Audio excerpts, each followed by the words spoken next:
Sure, and thanks for. I'm happy to be here, Rich. So hopefully I can answer some questions and shed some light on the ever-changing and very tumultuous kind of way we've had since probably the first week of March.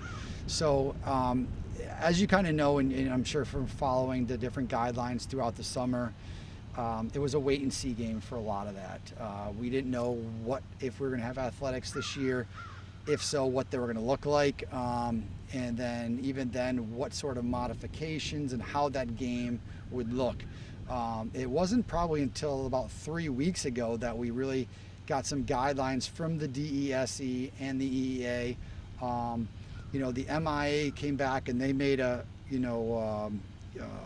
basically an effort to throw out their plan with some sort of modifications to the DESE and EEA, and they in turn approve those plans. So they're different for each sport, but it will allow athletics to begin in a 4-season approach, starting with the fall one season, which can start actually this Wednesday, the 16th.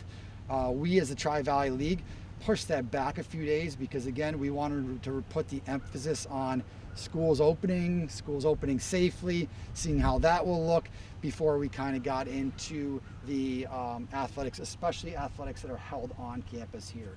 So for golf will start on the 21st, so this next coming Monday, and then all other fall one sports, which are boys and girls cross country, boys and girls soccer, and field hockey will begin on the 26th of September, with the first games being on the 10th of October. And I'll get into that schedule in a second, but looking at, again, if the metrics stay, positive and everything continues, then you're looking at, the winter season starting on November 30th, going to February 21st. And then it gets interesting. Then they have the fall two or wedge season, which is football and women's volleyball for us. Here at the school, it's going to be from February 22nd till April 25th.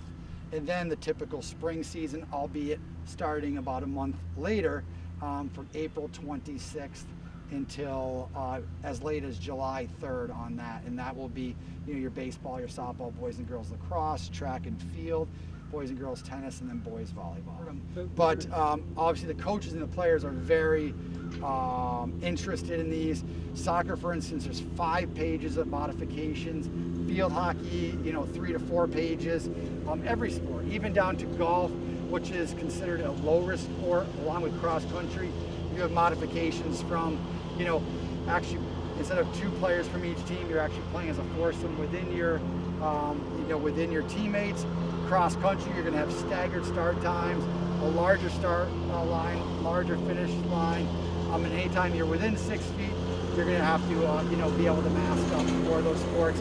Other sports like field hockey and soccer, whether you're on the sideline or not, you have to be physically, socially distanced, as well as, wearing masks, with sanitizing stations, desanitizing the soccer balls and field hockey balls after each quarter, things like that. So is that coaches and players? Yes. Athletes? Yep. That's what I'm talking about. Yep. So it'll require a team effort in a lot of different ways. So the coaches will have an opportunity that first week to go over some of these modifications, as well as, work on the conditioning piece, which I feel like is going to be very important, because a lot of kids, maybe if they're running this summer, they're not doing so with a mask on, and they're going to have to really get acclimated to working out and participating with that mask on, and as well as all the modifications that come along with it. But out on the playing field, masks? Yep. You still have to play with masks Still have to even play out with on the playing masks. field? Yes. Yep. Okay, And field hockey goes from 11v11 to 7v7. Obviously, that's a smaller field, as you can see the light blue lines here, than a soccer field, which is probably 20 yards longer and obviously wider too. So they're staying with the 11-11. I think that's the justification, but really there was a lot of questions, and we didn't come up with those modifications. They were passed down, by the MIA sport committees. So I think the games will look and feel much different than they have in the past, but I'm still happy with the fact that we're giving our student athletes an opportunity to compete, to get out there, to participate, to be with their friends. I think that's an opportunity that those spring athletes that lost the entire season, spring of 2020, really missed, and are probably would love to have that opportunity. Much because I think people realize that we're in a time where nothing is given to us, and there's no rules for this. It's something that is ever changing, and I think that if you probably asked me this summer, I would have said that there's a slim, narrow possibility that we'd have even fall sports at all. So I think that any modifications that we need to do to have those sports and athletics participate, I think that coaches and students and parents are going to be very at least appreciative that at least we're making the effort, and we're not kicking the can down the road as some leagues have done, or moved all sports that fall to season, because I feel like this time of year is an awesome time to participate with the weather and everything else, and to give the athletes an opportunity is and to do so safely is the most important part, and that's a huge piece. We want to make sure that the safety of our community, our students, and our coaches, officials, etc., are again of the pinnacle of importance. I think it's basically comes down to, and I've asked the question, the MIA has kind of responded that the modifications for subsequent seasons are going to be rolled out. Again, always taking in the metrics and the state of the COVID-19 and where that's going. But for the winter season, which again, you're probably overly interested in, those should come out the end of October. So we'll know, how many people on the ice, what that's going to look like, if athletes do have to come already pre-dressed, what locker rooms will look like. I know for fall one, we don't even have access to locker rooms.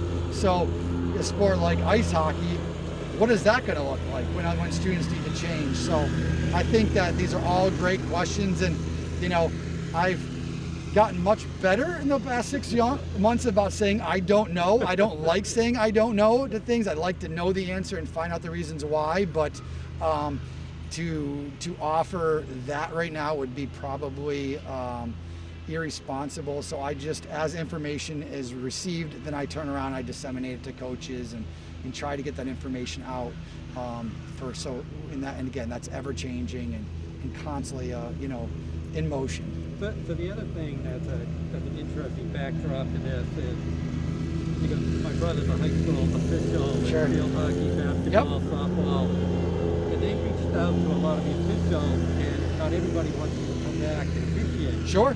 So has any thought been given to how they're going to, so you have the constituents of the officials too, Sure. to be concerned about. Which is a huge, you can't have games without officials. Right. So, and that's, I think, been, a problem in high school sports, a growing problem, I would say, with the lack of pools for officials, and we've been working to try to remedy that, but then throw this into the mix too. I think it's going to be, even tougher to find officials, and I kind of alluded or talked briefly about our schedule before, and one of the ways I think we are hoping to be able to get more officials and more high quality officials are by playing these games on the weekends, which historically hasn't been done. But now, with a lot of colleges canceling fall sports, you have those officials that are going to be looking for opportunities to officiate, and hopefully, again, we're going to be able to get officials, quality officials, and I know a lot of the boards for officials are always doing, public, basically PR, trying to get these athletes that maybe have graduated high school or college that play that sport and they're interested in officiating to come out and, take the test and to do that. So we're definitely trying to do different things too. It's a challenge. Yes. Part of the mix. One of the many. But also just have, talking about the PBL, Sure. Medfield in particular, have you discussed any stopping rules as far as just number of cases or outbreaks, or is there anything hard and fast, or are you still clean that is? Yes, we've spent a lot of time discussing that, and we're definitely going to have to, continue to look at those schools and make week by week decisions on, where that looks. And some schools may be shut down entirely if they go. I know some schools, one of our schools in our league has gone into the red recently, and before they, even allow for athletics and return to competition, they'd have to, get out of that area, and then the school committees of those towns would have to be involved in saying it's safe, and then we as a district would have to decide whether, we feel it's safe to participate. And, again, being a different year and, not having those league standings and the typical 2018 game season you do have, I think it's much more about participation, getting the athletes involved, and then everything else I would consider as gravy at this point. I just want to give those athletes an opportunity to, get out here, participate, show their athletic prowess, and just really be friends and, be with friends and have a safe atmosphere to do so. The school committee 2 weeks ago definitely voted to, phase out and or retire the Warrior Head logo. That's, used by a lot of the teams and schools and youth organizations here. And I believe all that's supposed to happen by June of 2021. So it does give us a little time. So, and again, ongoing discussions of what that will look like, if it'll still be the Warriors.